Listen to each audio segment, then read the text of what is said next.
around Doug Nussmeier at a few places, known him for a long time. What specifically has he, I guess, had a positive effect on Jalen with over this past 6 months? Yeah, I've been fortunate to be around Doug for a long time now, going back to Dallas and LA and now here. And so, I've just worked with him in the quarterback room for a long time. I think what makes Nuss obviously is obviously his experience. He's been a long-time coordinator in college football at a lot of big-time schools and had a ton of experience there. I think he does an excellent job with just the details and fundamentals of the position and just hammering that in each and every day, each and every week, tying the QB's footwork to the pass concepts and making sure we're all have the right timing and the anticipation and all that sort of stuff. And he does an excellent job preparing those guys. What was clicking for you guys in the passing game? I mean, you started going with it early, and then you just kind of kept going. What was kind of working for you guys? What did you see? Just thought our guys did a really good job of just playing with great fundamentals. I thought our receivers did a great job with route discipline. Coming off the ball, Jalen did an excellent job of working through his progressions, getting the ball out of his hands. Protection was excellent. I thought our guys did a really good job early in that game, finding that rhythm and playing at a high level. Zone read being a big part of what you guys do. How are you managing with Jalen's finger? He said it was, influencing his play on Sunday and the other aspects of, offense for him. Yeah, obviously Jalen's ability to run is obviously a crucial aspect for him. And so, there's still an element of it. Obviously he showed that on Sunday that he still played at a really high level with it. Obviously, there's circumstances, situations we got to be aware of as we go through this. But each and every week, there's different things that come up. Maybe his hand or whatever was this past week. But I thought he did an excellent job. He handled it well. He was under center for sneaks, and so it didn't limit us too much. On the empty sets, why were they effective, and what do you like about them? Empty obviously does a really good job of defining the defense. Certainly there's pros and cons to every formation. There's not as high of a likelihood of you running the football. Jalen does have the ability to run it, which helps us in the empty package. But I thought our guys just did a really good job spacing them out. Obviously, we kind of made the decision as the week went on. Just felt like it was a good thing for them, a particular opponent, based off how they were playing empty. And so it worked out well. Was that about rhythm as well, using a little bit more empty? Jalen talked about getting in that kind of rhythm after the game. You just mentioned it. Is that a part of that set, using that a little bit more? Certainly empty is, you get one more guy immediately out on a pass concept, so you're in 5 wide. And so obviously there's an element of the picture being a little bit more defined. And again, there's pros and cons to it. Some teams may stress you in empty and you don't want to use it as much. We felt like there were some positives going into that game, and obviously our guys did an excellent job.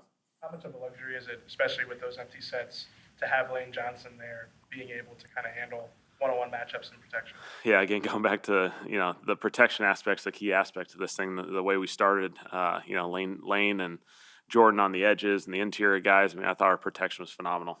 We had a couple goofy, in that two-minute drill stretch right before half. We kind of had a little lull there, but outside of that, those guys did a big-time job there. In terms of the passing game, Devontae Smith said afterward that it was just kind of a matter of time, took a game where y'all needed to do that. And Jalen talked about watering, certain parts of the grass. In between, games where you're more bent toward the run and then the pass game's not there, how do you work that out in between the time to make sure certain parts of your offense don't atrophy?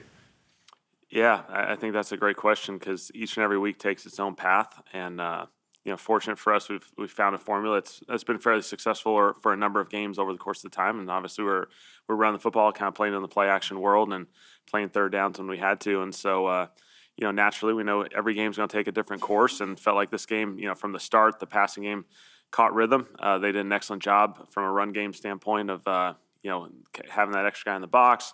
They're obviously really stout. They got premier players all over that front, and so it was going to be a challenge for us up front. And I thought our guys did an excellent job of anticipating that, being prepared, and just executing at a really high level. And we know every game throughout this season there's different courses you got to take and different paths. And empty may be a big emphasis one week, and maybe the next week there's more challenges than are worth it. But each week we got to take a different path, and we got to lean into also what we do really well. And so there's a fun balancing act between those two. So that means sometimes in the middle of a week of practice where you may not be using a certain part of your passing game that you want to practice it? Yeah, certainly. Every week we follow a similar formula as far as, how we prepare, how we, the reps we have associated with the run game and the pass game. It's all very, very similar, and we understand that, games sometimes lean one way or the other based off circumstances, but we want to prepare the right way each and every week. Both Devontae and AJ talked about, like, sometimes you have to have uncomfortable conversations to get things corrected. From your perspective, what are those conversations like, and what is this team, and how do they deal with it?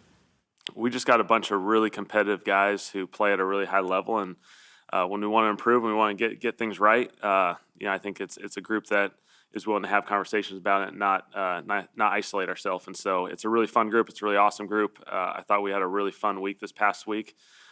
Just working together, having as many conversations as we can, getting everyone connected, and so it was a really, really good one, really successful. When you're back, boil down the benefit as a play caller and offensive designer of having AJ Brown, as part of the group. AJ is one of the premier receivers in this league.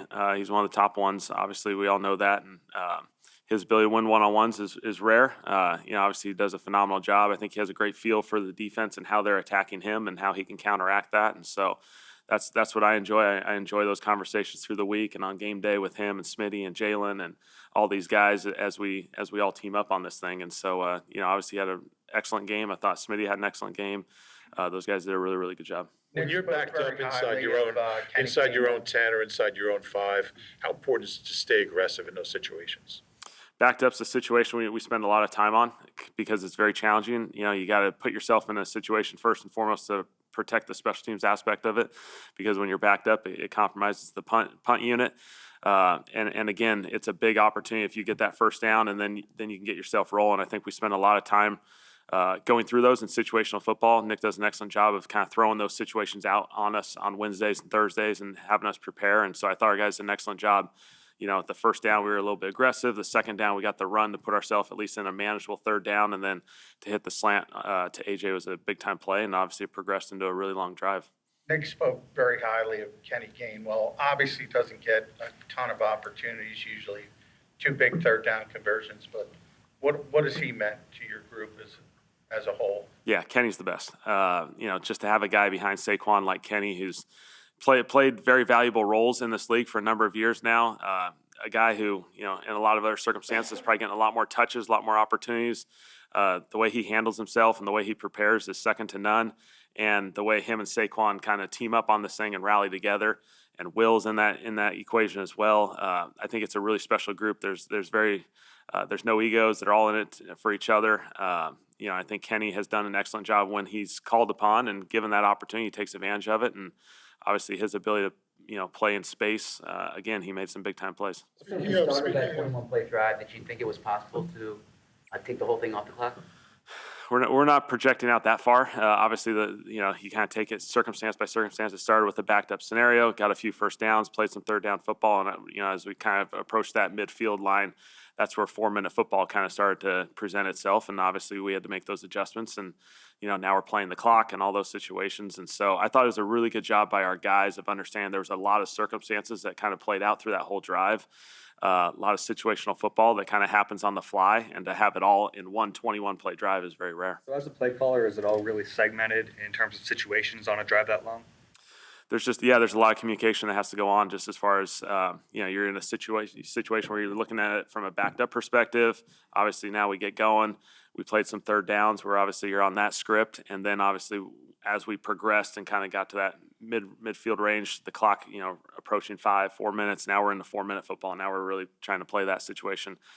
I thought our guys did an excellent job. Obviously, we're trying to run the football. We're trying to use the clock, but we're still throwing it. We had some critical third down conversions in there, some big-time catches. To have a second and really long, and AJ makes a completion, him and Jalen, that's big time. So, big-time football out there for those guys. With Saquon, obviously the yards weren't easy to come by on Sunday, but what kind of impressed you with the way he ran the ball despite, only having, for him, 65 yards? Yeah, Saquon just does an excellent job of, he's right there each and every play. He's, obviously sometimes the production isn't what you want, but I think he hangs in there. He does it the right way. He understands there's a process associated with this, and more often than not, we've been able to eventually get those explosive plays. And so, he's still contributing in the protection game and the pass game. He does a number of good things, and obviously Kenny hopping in there for a few more snaps probably than normal is a huge opportunity for him as well.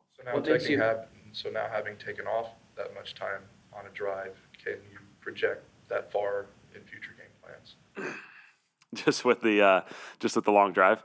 Obviously, it's a huge benefit if we can, have the ball for the last 10 minutes of the game. But obviously, all those situations come up, and you got to adjust on the fly. I think that's the biggest thing is, you project things out, and then you have to make adjustments as we go. As a play caller, what makes you prefer the sideline to the booth? Just the interaction and the communication. I think that's the biggest thing is you're able to interact with the players, with the coaches, have a great feel for the game. Obviously, the viewpoint from a box is second to none, but we have great people up there who communicate really, really well. All right, thanks. Thanks. All right, thanks.